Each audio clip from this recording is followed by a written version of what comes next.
Harvey Jackson with Great Commission Evangeiistic Ministry, and today is another message on how to walk with peace and power as a Christian.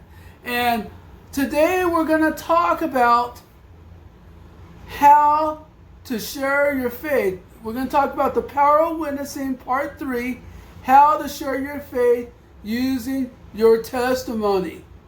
So this is a great lesson.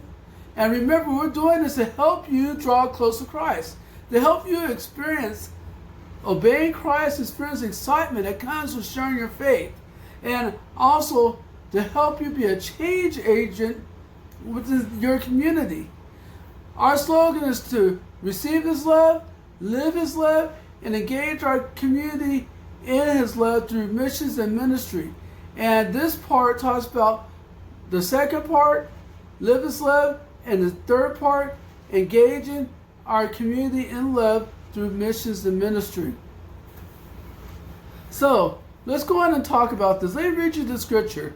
It's in Romans chapter 1, verse 16.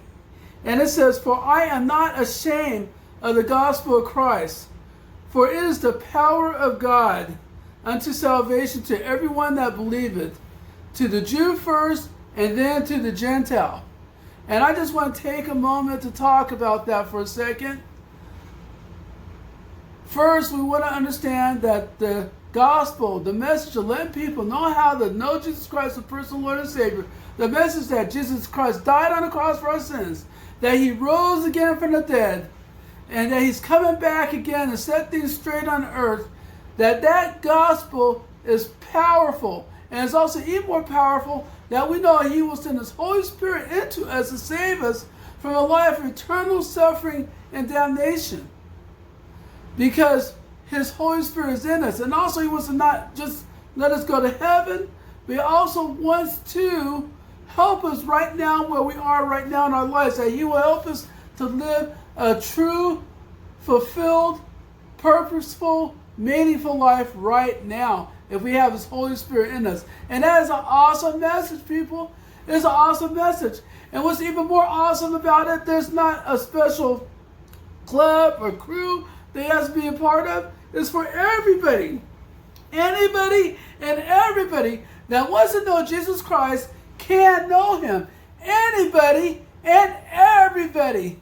It doesn't matter who you are. It doesn't matter if you're black, white, purple, gray, blue, brown, whatever color you are, yellow, whatever. It doesn't matter what color you are. It doesn't matter if you're tall or short. It doesn't matter if you're rich or poor. It doesn't even matter what background you're from. If you were in prison, if you were out in the streets doing drugs, if you came from a lifestyle that we may not necessarily agree with. It doesn't matter what background you're from. Jesus Christ wants to come and help you. He wants to save you. He wants to do that because God loves you. And if you listen to our morning meditation this morning, our morning Bible meditations, and if you listen to that, you will know we talked about God the Father and how God the Father loves us. So take some time to listen to our morning Bible memory meditations. And that's on the playlist on this YouTube channel. Check it out. First one came out today. But God cares about everybody in the world. Jesus Christ cared for everybody. And the Bible says that even if one person was lost, He would have left the 99 to save the one. He would have left the 99 to save the one. That means each one of you guys are special in His sight. God loves us all. Now, is there anything more special than that? Is there anything more special than that? No, there isn't, people. But let me go on, because I could just keep talking and talking and talking, because I get so excited of what God has done for us. So let's keep going. If you look at the description of this YouTube channel, you will see that towards the bottom, I have a worksheet on there, a worksheet that you can use on how to share your testimony. And later on, I'm going to ask you to go to that. But also, there's another link from the Gospel Coalition, and they talked about sharing your testimony. And they said Well, people say it's the greatest tool, but there might be some problems with it. I'm going to tell you right now, sharing your testimony is your greatest tool. I had to sort of defer from them in that article, but the reason why I had an article in there, it tells you how to handle the problems that will come when you share your testimony. So after we go through and explain all these things, I want you to go to the Gospel Coalition, look at that, look at the verses that help you when you get some objections, when you start sharing your testimony and telling people how you became a Christian, and some of the naysaying comments. Take a chance and look at that, okay? And that'll help you out. Also on there is a resource from crew.org, used to be called Campus Crusade for Christ. And they have pretty much the same sheet I am using with you, but it's more detailed. It gives you more instructions on how to improve your sharing your testimony. So take some time to look at that as well. We have it down on the descriptions. But I do want to say the most powerful tool that you have in sharing your faith is by sharing your testimony. You know why? Because nobody can really refute what you say unless you're straight out lying. And people will catch a lie. But if you're telling your testimony what God really did for you, how you received Christ, your Lord and Savior, how can somebody deny that? They can't deny that. They can't deny it, people. They cannot deny it.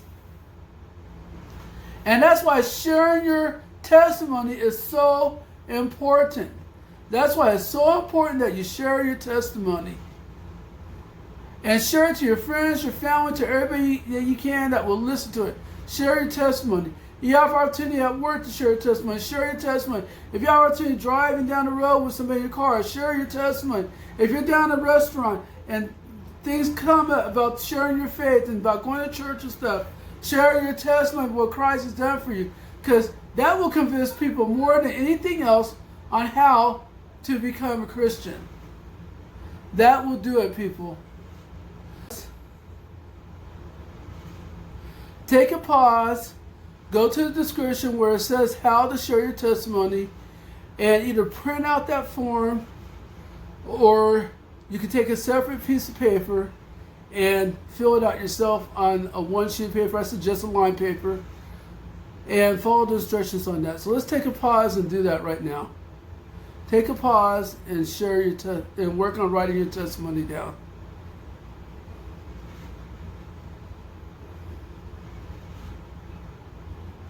All right, did you do that? All right, great, you did that. All right. Okay, now since you're back and you've done that, I want to share with you my testimony about how I became a Christian. I grew up in a military family. My dad was a pastor and he was also worked in the military. He was in the Air Force. Down in South Carolina, in the backwoods, we used to go to church, and I learned about Sunday school teaching, Sunday school lessons. I also learned all the Christian songs. I knew all the Bible stories about Jesus.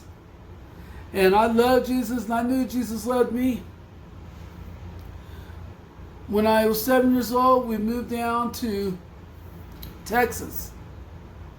And while we were in Texas, my dad had an assignment at the end of the Vietnam era to go to Thailand. And he had to close some bases. So while we were there, we went to a small church out there. And down there, they had a thing where they practiced was called closed communion. And basically, closed communion meant only the members could take up communion. They would sometimes let the visitors take up, but what they did, they put a little white scarf around your arm. If you didn't have that white scarf, you didn't take communion. And also, that was done to keep kids from not taking the communion. Because you're not supposed to take the communion. We're talking about the juice and the crackers that represent the Lord's Supper. Jesus Christ died for our sins on the cross, the juice, and his blood shed with the juice. The cracker represents his body broken for us. For those that don't know what that's about. But we regularly partake of the Lord's Supper. And I wanted some of those juice and crackers. My friends were getting it, I wasn't getting it. And I try to go race at the end when they're done and hope they have some leftovers. And my friends would be the leftovers. They really had some favoritism. They gave it to their kids, and I got scraps. which means sometimes I didn't get anything. So I was tired of that. And I went to my friends. I said, how'd you get that little white cloth there on your arm? How'd you get that cloth in your arm? He said, well, you have to be baptized. So I went to my mom and asked her how to get baptized. And my mom told me how to get baptized. She said, you have to become a Christian. I said, say what? Become a Christian? I thought I already was a Christian. So I didn't say those words to my mom. I just looked at her and I said, well, how do you become a Christian, Mom? So she told me, you have to believe that Jesus Christ died on the cross for our sins. You have to believe that he rose again from the dead. And you need to tell him that. And then ask for forgiveness of your sin and ask him to come into your heart to be your Lord and Savior. So that night I went by my bed and I prayed that prayer. And guess what? Nothing happened. Nothing happened. And I prayed that prayer over and over and over again, and nothing happened. And you know why nothing happened? Because I was praying for the wrong reason. I was praying to get the juice and the crackers instead of have Jesus Christ come in my heart so I could go to heaven. So you guys better be careful and make sure you're doing it for the right reason. There's times where I refuse to baptize children for that same reason. Now, at 9 years old, we moved up to Michigan, went to another church out there. And in Sunday school, I started asking questions because I realized I needed Jesus Christ to go to heaven. And I even went down the aisle a couple times. So my parents probably thought I already was a Christian. And my older sister certainly thought I was. So one Sunday, the pastor said, well, who's ready to get baptized this week? And my sister, she raised her hand and said, Harvey. And I said, what? What? I knew I wasn't ready to get baptized. I knew I wasn't a Christian. I was too scared and too embarrassed to tell them that I wasn't. And here comes time to get baptized. And I said, there's no way I'm going up there and not have Jesus in my heart, because I'm not going to fake it. So I went down that afternoon by my bed and I prayed and asked Jesus to come into my heart to be my Lord and Savior. And Jesus Christ came into my heart. And then that day I was baptized. And I was sure God was in. I had the tingling and special. I just felt the presence of God that day. And that's how I became a Christian. Now afterwards, things did change, even for me at 9 years old. I started sharing the gospel with my friends. They had a little tract called the Greatest Gift that Campus Crusade put out. And I would take that and share it with my friends. And some of my friends would pray to receive Christ and start coming to church with me. That year also, I think I read from Genesis to Genesis to Deuteronomy at 9 years old. Not too many kids could take on that whole reading, but I did.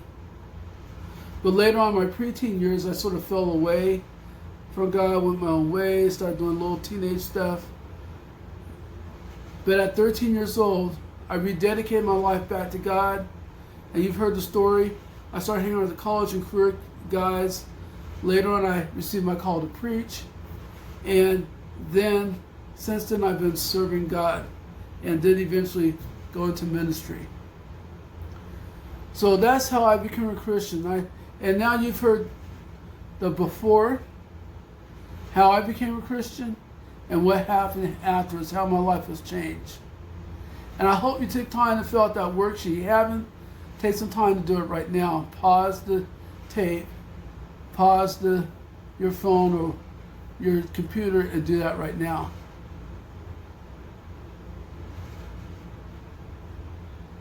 Now, also, I have a link on there. It says Pastor Billy's testimony. I suggest you listen to his testimony. His testimony is a little bit different than mine. I shared his testimony, at least the version I heard. He told a different version on this YouTube thing. I guess they said, somebody was talking about you better get it straight. Because I had the wrong street. He was on 15th Street. I thought he was on 7th Street. Down the worst part of San Bernardino. But 15th Street is still pretty close. And he talks about how he became a Christian, how his life was changed. So listen to that. And then also take some time again to go to Campus Crusade and to the Gospel Coalition link I have on there, campuscrusadescrew.org, and look at that and see how you can improve your testimony. It tells you about revising, fixing all the grammatical errors, and then you practice it with a friend. And what I suggest you do, you practice it a few times yourself, then practice it with a friend. And then if you share with a friend, ask them, have you done this? Have you prayed to ask Jesus Christ to come to your heart? If your friend says no, well, say, can I help you to come to know Jesus Christ, your Lord and Savior? And they have a blank list, say, do you need for me to show you some verses in the Bible? And you can take that Romans road that we talked about on the power of witnessing part 2 and go through that with them. Or you could go to Great Commission Evangeiistic Ministry.org and click on how to go to heaven. And we have it all right there for you, even the sinner's prayer. And you can lead them through the sinner's prayer right there. And if they're already ready to pray, don't go through all the scripture. Just go straight to the sinner's prayer and have them pray it.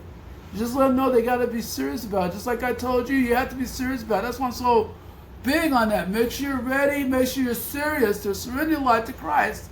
Because if not, you're just going through the motions and you're not going to receive the Holy Spirit. But when you see somebody become a Christian, oh man, it's a high that you won't imagine. There's nothing better than seeing someone come to know Jesus Christ, the Lord and Savior, and even more better afterwards when they go down and get baptized. It's just, and to know that you're part of that, it's just an awesome feeling, people. It's an awesome feeling. And also imagine, God has chosen you to be a change element inside your family, inside your community, and become a change element in the world because you're helping other people become Christians. You never know what type of impact that's going to have on the world because they got saved. Not just to mention themselves, not just to mention their family, not just to mention their influence on their relatives and things, but the whole community and the world, because you never know what they're going to do and what they're going to be. You might save a kid, and then they become the president or something like that, or become a senator or become a world leader or something like that. You never know what happens, or what happens when a person turns their life around and then their life is straight, they start rising up and up and up. You never know what happens. So that's why you got to share the gospel, because we're helping them to get to heaven. We're saving them from going to hell. We're helping them to find peace and purpose inside their lives. And also, we're changing the world. Just like Bill Bright said from Campus Crusade, come help me change the world. And I'm asking you to come help me in the effort too. And we're going to be going out and praying for Victorville. Come pray with us. And wherever you're at, whether you live here in Victorville, whether you live in Los Angeles or the East Coast, West Coast, Central Coast, no matter where you're at, if you live in Africa, Europe, Germany, Australia, or wherever you live at, join us in helping changing the world by sharing your faith. Let's take some time to pray. Oh God, I just want to thank you for letting us be here today. I just praise your holy name.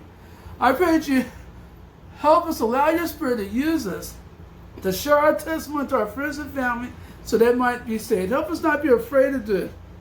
Help us to be bold and use us to be a changing element within our community.